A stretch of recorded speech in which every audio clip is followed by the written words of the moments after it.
And joining us now, Professor of Politics at USF, James Taylor, and political analyst Brian Sobel. Bill Clinton is known as a great storyteller. Do you think he was more effective tonight in portraying the personal side of his wife, or more effective in making the case for her politically? I think the personal. And I'm glad you used the word personal and not humanizing. I'm so tired of hearing everyone talk about humanizing Hillary Clinton. Personalizing her is more about it. And I think he did a very effective job talking about their dating relationship, their courting process, her young days in Yale as a young activist, all of the different active issues she took interest in terms of women, children, and even minorities early in her career. So I think this was an important touch. He could have gone political, and the few moments where he didn't do so well.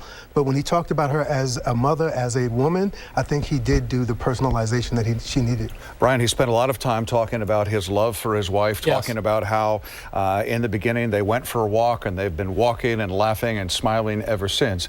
Do you think, though, that some people would go, yeah, but what about Monica Lewinsky? What about Jennifer Flowers? And do you think he would have been more effective if he had just come out and said, look, I cheated on my wife, and you know what my wife did? My wife stuck with me because she thought that was the right thing to do. Well, it was the kind of the elephant in the room that was not discussed. I think along the lines of what you're saying would have been something he could have done, and maybe it would have been crafted as, during tough times, you know, in our marriage, she stuck with me, because then he would have acknowledged what has taken up so much time in the media, in the courts, and just in Bill Clinton's life, which is all these other ancillary things that have gone on. 8 years ago, she talked about cracking the glass ceiling. Today, she shattered it. Does she get a boost out of her campaign because of the historical significance of her candidacy? I think so. You can separate Hillary Clinton from this being a breakthrough achievement for the American voters to elect a woman as a nominee for a major party. That is a historical event and development. You can't separate Hillary from that, but you can understand that history and its importance apart from Hillary. Then you got to put Hillary back in that, because she's significant. You know, she's the harbinger of that history. She will always be the first woman nominee of a major political party. And your thoughts on that?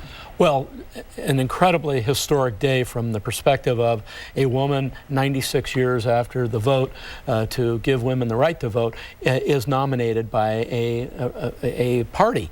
And so I do think there's a bump that's going to come from that, but we're going to get back to the campaign at hand here pretty quickly, and people will again look at Hillary Clinton as a candidate, and they'll look at the other candidate, Donald Trump, and that's what is going to be the thing that takes us through November. Her big problems are trust and likability. Right. Did anything of what we heard tonight change people's minds? Well, I think it was a nice narrative about her life, these accomplishments, some things we haven't heard before, but I don't know that it did anything to alleviate the concerns of Americans who think that she isn't entirely honest or trustworthy. She's got more work to do, and that's supposed to come on Thursday night when she addresses the American people, and she has to hit that, in my opinion, head on. Yeah, I think it's important to note that at one point, up until 1995, when Hillary Clinton gave the UN Fourth World Congress on Women speech, in 1995, she was the most famous woman in the world for the next 20 years.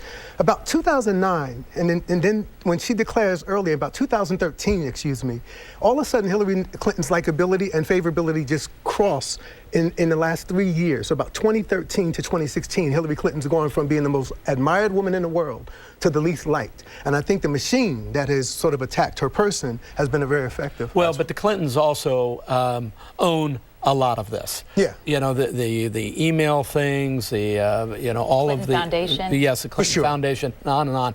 They have to take ownership of it. And I'm thinking that on Thursday, she has to take all these things on. If she does not, she comes out of this convention with the bump, but the bump recedes as people go back to looking at her as the candidate. No doubt it's going to be a huge speech for her, probably the most important biggest of her life.